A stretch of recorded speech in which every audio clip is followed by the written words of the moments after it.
militaries and armed forces across the world had very difficulty to move on from your conventional threats and to deal with that into what we know now as asymmetric threats. Until today, 20 years after we have seen the bombings in America, militaries that never manage to make that transformation successfully. And I think states don't know what to do with migration management. We have seen the responses by Trump, we have seen the responses by Hungary, we have seen the responses by the Austrian head of state, we have seen the Italian Minister of Home Affairs. And I just don't know whether as a country and as a panel you are sitting there, and I hear all the criticisms, I hear of the state institutions, how useless they are, but I'm not quite sure whether the debate is at the right level. Perhaps there's a need for this discussion. But for me, the discussion should be at what Koketsu started off by saying. I have daily interactions with people on the street that are telling me that this is my frustration. The Minister of Home Affairs, now Minister of Home Affairs, might be correct to say that. There is a problem with people that are coming into this country for hospital services. And then I hear the panel talks about so-called counterfeit goods. That's a problem to me. And that is my take on the conversation. Perhaps I would have loved to hear what would this mean to South African future politics. And we didn't get to that. And migration, as I say again, it's a very complex matter, and I think the way that we are addressing it at the moment is perhaps not the right way of doing it. All right. So definitely something for each of you to respond to. So why don't we just go in the order that we started? So start with Jan, and then we'll just wrap up. To just follow up on your comments, I think if I'm not a policing expert, I don't know what the right thing would have been to do that day, but if the police government is serious about countering counterfeit goods, you don't go and target poor people trying to make a living. You have to start with the ports where these things are shipped in. You have to start with your corrupt officials that are allowing this to come in. So I think that's the conversation we should be having. It's not about what should have happened on that day, it's what led up to that day. And then just to comment on the appalling media coverage, I think the one thing to know is that these views are shared by people in universities and the media. It's not unique to something that happens out there on the street. It's people we interact with on a daily basis. So I think that's one thing. And the other thing is it's simply a lack of resources and time, constantly chasing the news. I'm lucky in that I'm not expected to put out a story every day or every few hours. Yeah. Okay, two quick things. I think media coverage about these things, I think what at least when the coverage is on xenophobic violence, I can see some kind of media fatigue. It's no longer a big deal when foreigners are being attacked like it was in 2008. It's no longer big news. It has become normalized routine. It's like something that, so it doesn't make news anymore. So that's a big thing to say. Jacob, in terms of the response by neighboring countries, African countries, it hasn't been only threats.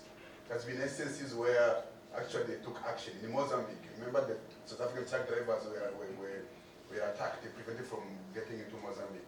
In Nigeria, MTN offices were closed for a day or two. So it's something that could help probably by the state to rethink its strategies in terms of responding to these issues. Because let's be honest, there is currently no incentives to push the state towards some kind of positive response to these issues. Incentives can be positive or negative, as you know. So far, there are no incentives. And as civil society and the others, as you know, we have failed to provide those incentives to government. We take government to court, we win cases, court orders ignored, we move the next case, nothing. So we don't have the political muscle to hold government accountable, and that has been one of the issues that states ignore these things. Too much on the state, yeah, and we should. it should be too harsh because what could have been the appropriate response? The question I ask, what is the response of the state when a similar situation happens? When the police is chased away by citizens, how does the state respond? Yeah? You don't see that kind of outrage by almost all the politicians, and you don't see the following week everything coming in to round up everyone and arrest everyone with papers or no paper. It doesn't happen. So I think what we are trying to say is equal treatment by the law. That's what it is. If the counterfeits, let the law take its course, proper processes, and everything cannot complain when the law is followed and it should be followed. I don't support illegality, not at all. But when even the law and the practice associated with it are perceived to be unjust, they will be resisted. I'm sure I've experienced in the apartheid where the police would use, but people resisted because they view the laws and the practices as unjust. The police are chased away because they're not seen as protection. They're seen as extortion forces. That's why they're chased away by the foreigners and the citizens alike. Gareth, you want to go? I know you have to run. So. Yeah, I agree with the statement that we need to look at what people are thinking. So the political elite who make the decisions and have the power should look at what people are thinking. And we don't just look at what they say in the media and who speaks the loudest. There's lots of surveys. Institute for Justice and Reconciliation tells us that while there is a strong xenophobic sentiment amongst 20 to 30% of South Africans, most South Africans are not xenophobic and get on with no-nationals. Most South Africans realize that crime in their neighborhood is committed by local people for socio-economic reasons. And most South Africans do not think police are going to solve that problem.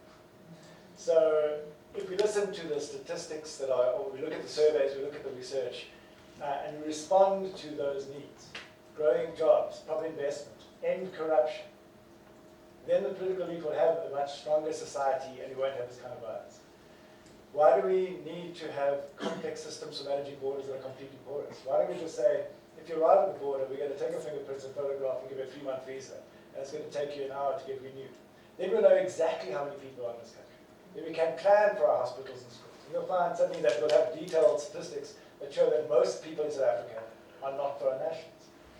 So why don't we make it easy for organized crime syndicates to smuggle people across borders, large numbers? Then the police will have an easy job. If you go through Johannesburg, you'll find somebody who hasn't got their visa. They'll obviously up to no good because it's so easy to get a visa. So what we do is we criminalize hundreds of thousands of people. We don't know how many there are and we complain about it. So I think we need to rethink radically about how to do something that is humane, in line with our constitutional values, and acts in the interests of all people, not fearful people, not a few elites, and not capitalist systems. But if we do that, what will happen to all the bribe takers in Great Britain and OR Tambo? Because that's part of the problem, you see, that there is an illicit system. So we need to have this inefficient system because it is also a corrupt system where the police are in on the take. That's part of the problem. Now, immigration is complex. Yeah, maybe it is complex. I mean, for me to be stopped every time I travel to the USA and to Switzerland and everywhere to be pulled aside, it must be because immigration is complex.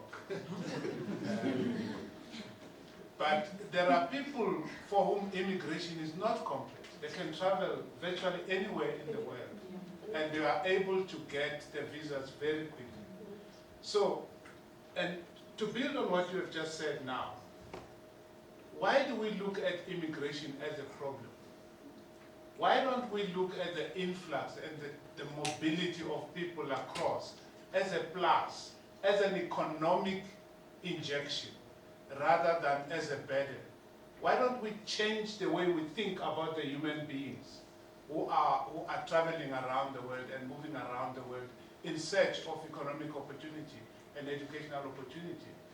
And this is not just about South Africa, it's about the whole world. And I think We just need a mindset change in terms of how we view immigrants, not just in South Africa, but everywhere. Now, informality, world-class city, I sometimes cringe every time I hear about world-class cities. I went to Kigali a few times, and one of my remarks was that Kigali was so clean, it made me sick. It was not only clean of debt, it was also clean of people, of traders and hawkers. They've been cleaned out. I don't know how they managed to do it. Maybe that's what South Africa is trying to do now. And so, you know, this ideal of being world class and this notion that informality in and of itself is a bad thing when you have as much inequality as we have, I think becomes very problematic. So yeah, I love that, you know. It's so interesting how we think of world class as this manufactured symbolic order, where it is clean of people, clean of vibrancy, which is what a city is supposed to be about. And think about the cities in South Africa. It's not unique to Johannesburg, right? In another council, the DA and the ANC voted together to have waste reclaimers shot with paint guns, right? Yeah, this was a way to. In eThekwini, the criminalization of urinating in the public, which will disproportionately affect the homeless in cities that cannot offer public toilets. We know who you are criminalizing right there, you know? So it's all of these ways in which world-classness becomes about othering, keeping out, killing the vibrancy. If there is no vibrancy, if there is no graffiti, if there are no people, is that really a city? Is that a place we want to live in? And actually, if we think about it, the absence of people in the street make places much more unsafe, right? Where you are walking alone and there are no people around. Alan's story, this pastor, loves to talk about how Commissioner Street became unsafe because one of the early shops, you know those garage pull-down doors, installed one of those. And then the other shopkeepers also thought, okay, my place might get robbed because I don't have this thing, so I'm going to put it in as well. But by all of them doing that, it meant for you walking in the street, the light from the shops was then gone, right? It then created this sense of, not enough of us can be in the street because it's too dark. So yeah, I completely agree. This idea that informality is a problem, informality is the heart of the city. We've got the richest square mile here in Johannesburg, there in Sandton, but the bulk of transactions and the bulk of revenue that is being exchanged, money that's moving, is happening in the inner city. It is not happening in Sandton by anything. So we really got to resist this like manufactured order, this order that says that some people, that reinforces the idea of there are certain people who do not belong. There are certain people who are not really human beings. And then just in terms of like, you know, the laws and so on, yes, it's not a complex process actually. You know, there is so much that can be done to undo this. There is so much ways in which we could actually materially benefit very real human lives in practical ways if we made it easier for people to move around. As has been said before, this is not the first time in the history of humankind that people are moving around. What made it easier back then, you know? What are the possibilities right now? The problem is, when we start with it, and with our point of departure being this is a problem, we will respond in ways that respond to a problem in very complex ways. And then just the xenophobic stuff has really seeped into our policy in so many ways, you know? We're talking about when a whole health department can get a memo that says, do not provide healthcare to certain people. Even when the memo is withdrawn, a message has been sent out, right? So we've seen it in various ways, you know, both casually and actually in very formal democratic processes seep in, become a part and parcel of who we are. But again, it's not unusual. It is so much a logical conclusion of where things are. Think about August, think about Marikana and so on, some of the policing incidents that have been mentioned here. They've been spoken about as if they were events. They were incidents, they are things that lead up to them. Before a Marikana, before any police officer came face to face with a mine worker, conditions had been put in place to get them to that point, you know? And I do think, so we have to be in this for the long game, you know? Think much more deeply about the ways in which we exclude, you know, every single day, that reinforce and create new forms of exclusion, that reinforce and create ways that, you know, those who are failing can scapegoat others, you know? Where there is inequality, there will be violence. Who will bear the burden of that violence? We should be addressing inequality. We should be, and this idea that the economy is so small, you know, so when people come in, we are not going to be able to provide them all. Actually, there's a lot of wealth in South Africa, you know, and we're not just talking about what exists right now. We're talking about things like, if we had to clamp down on illicit financial flows, if we had to clamp down on tax evasion, if we had to clamp down on, there are very real, big injustices out here that are looting from what should be, what would service any single human being who exists in this country. That's what we should be addressing. Okay, this gives me a last word. It's not going to make a big statement. I just want to pick up on something you said, and which I think links very well to what I've been trying to say here. It's really the distraction from the real issues which is taking place here, right? So I think people get upset about fake goods in many ways, but I think one of the kind of things they in awe and yet attracted to it, and yet they also kind of rejected by it, is this idea that fake goods, they know exactly how the economy works, right? They know that you create something through producing an aura. It doesn't require much labor. You produce huge value, but you actually don't distribute a lot of money at the same time. Fake goods play with that. They democratize it, but they're also not they're not an alternative economy. They're just an inversion of a very destructive economy in itself.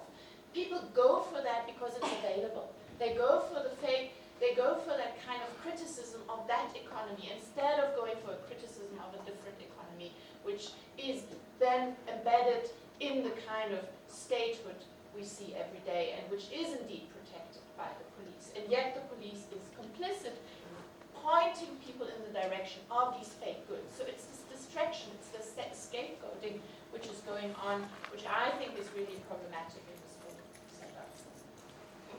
Okay, I'm not going to try to summarize what I think has been an extremely rich and not particularly uplifting discussion, but one that I think is important and one that needs to continue. And I think you've done an excellent job, and you, the speakers, but also the audience, of contextualizing, as you said, single events or instances within a context of South Africa's broader political transformation, getting the institutions right, figuring out where South Africa fits on the continent, and figuring out also what it even means to be South African going forward. So I want to thank our speakers, of course, the audience, Sibindile, Lenore, Naledi, the others who helped organize the events, and to invite you to follow ZenoWatch, to follow ACMS, of course, on Twitter, and to follow all of our speakers on Twitter and Facebook, and to then join us outside to continue the conversation. So thank you, and